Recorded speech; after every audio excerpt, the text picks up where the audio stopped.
అది NEET exam కావచ్చు, CBSE exam కావచ్చు, ఇంకో ఎగ్జామ్ కావచ్చు, ఏం యొక్క మారల్ రెస్పాన్సిబిలిటీగా రాజీనామా చేయండి అంటే ధర్మేంద్ర ప్రధాన్ ఎక్కడున్నాడో కూడా గుర్తులేడండి.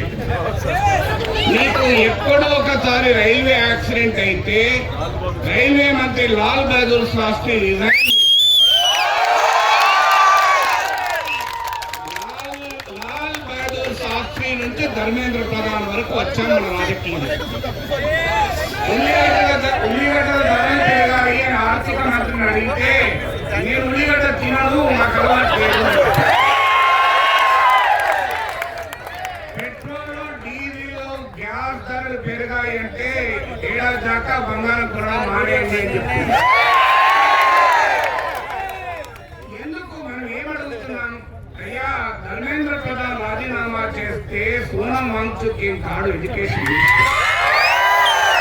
ధర్మేంద్ర ప్రధాన్ రాజీనామా చేస్తే నాగేశ్వరం కాడు ఎడ్యుకేషన్ మినిస్టర్. ఎందుకు అడుగుతున్నామంటే ఒక పొలిటికల్ అకౌంటబిలిటీ ఉండాలి ఈ వ్యవస్థలో. ఎందుకు లేదు? యూత్ గా మనం అడగాలి, ఎందుకు ఉండడం లేదు? ఏమైతే ఒక మంత్రి వాళ్ళు పోతే అంటే ఇది చిన్న కథ చెప్తాను.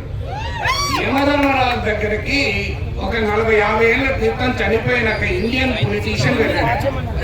వెళితే యమధర్మరాజు బయటికి వచ్చి పూలదండ వేసి స్వర్గానికి తీసుకెళ్లి ఇంద్రునికి పరిచయం చేసి, భూమిపైన ఒక గొప్ప దేశం ఉంది భారతదేశం, ఆ దేశంలో ఒక గొప్ప రాజకీయ నాయకుడు అని చెప్పి స్వర్గంలో అప్పచెప్పిస్తాడు. 20 ఏళ్ల క్రితం ఒక రాజకీయ నాయకుడు చనిపోయిపోతే బయటికి వచ్చి పులం లేదు, స్ట్రేట్ గా రైట్ సైడ్ వెళ్ళండి స్వర్గం వస్తుంది, అక్కడ నా పేరు చెప్పి ఇంద్రుని కలవండి అంటాడు. ఈ మధ్య చనిపోయిన ఒక రాజకీయ నాయకుడు పోతే సింహాసనం మీకెళ్ళి లేవకుండా అలా స్ట్రేట్ గా పోయా స్వర్గం వస్తుంది అంటే ఈ యూత్ చిత్రగుప్త అడుగుతాడు, ఎవరు మీరు ఎందుకు ఇట్లా మారారు? 50 ఏళ్ల కింద మీరే పర్సనల్ గా వెళ్ళారు ఇంద్రుని దగ్గరికి, 20 ఏళ్ల కింద మీరు వెళ్ళి పులదండ వేసి చూపారు, ఇప్పుడు కదులుతలేదంటే నేను వేస్తే ఆ రాజకీయ నాయకుడు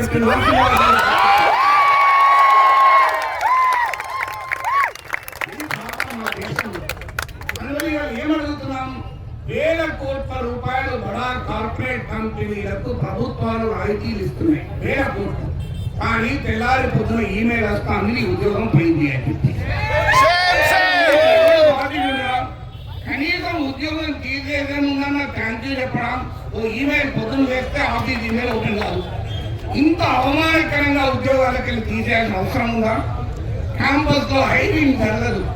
ఇవాళ 20% ఇండియాలో యూత్ అన్ఎంప్లాయ్మెంట్ 20%.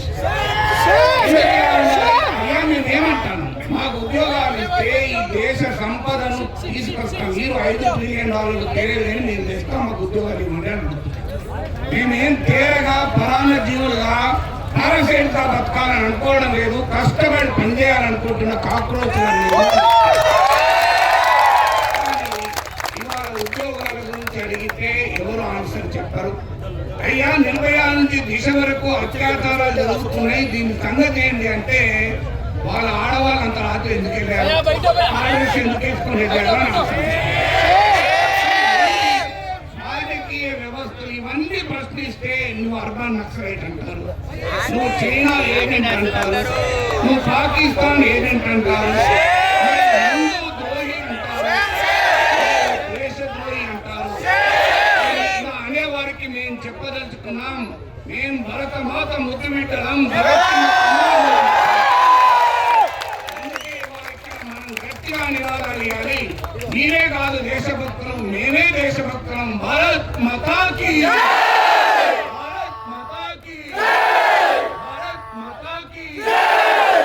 ఇప్పుడు చెప్పండి ఎవరు నిజమైన దేశభక్తులు? అందువల్ల భారత రాజ్యాంగం చెప్పింది we the people of India. So ఇవాళ we the people of India చెప్తున్నాం. గాంధీ మహాత్మునికి 7 ఏళ్ల జైలు శిక్ష విధించాక జడ్జి అడుగుతాడు, నీవు విడుదలయ్యాక ఏమి చేస్తావంటే మళ్ళీ ఇలాగే దేశ స్వాతంత్రం కొరకు వస్తాము. అంబేద్కర్ అంటాడు, అయ్యా మనం కష్టపడి రాజ్యాంగాన్ని నిర్మించుకున్నాం, కానీ ఈ రాజ్యాంగం కనుక ప్రజల ఆకాంక్షల్ని తీర్చలేకపోతే ఈ రాజ్యాంగాన్ని ప్రజలే చెరిపి వేస్తారు, జాగ్రత్తలు హెచ్చరిస్తారు. ఇవాళ మేము రాజ్యాంగాన్ని కాపాడటానికి వచ్చాము, ఈ రాజ్యాంగాన్ని భ్రష్టు పట్టించడానికి వచ్చారు. అందువల్ల జై సంవిధాన నినాదం వెనకాలని తిరుగుతాం. ఫైనల్ గా ఒక విషయం ఫ్రెండ్స్, ఆన్లైన్ లో ప్రారంభమైన ఈ ఆవేశం ఇవాళ స్ట్రీట్ ఫైట్ గా రూపాంతరం చెందింది. గుర్తుపెట్టుకోండి, సోషల్ మీడియా యాంగిల్ మాత్రమే సరిపోదు, అది స్ట్రీట్ ఫైట్ పోరాటంగా సాగాలి.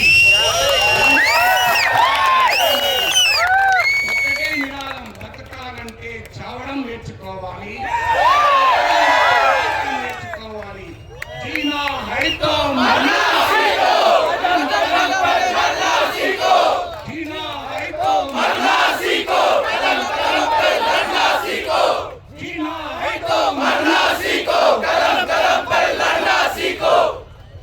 చివరగా చిలీ అనే ఒక లాటిన్ అమెరికా దేశంలో 4-5 ఏళ్ల క్రితం 15 to 19 years పిల్లలు, 15 ఏళ్ల నుంచి 12 ఏళ్ల పిల్లలు 35 మెట్రో చార్జెస్ పెంచితే వారు ప్రారంభించిన పోరాటం అక్కడ ప్రభుత్వాలనే గద్దరించేదాకా జరిగింది.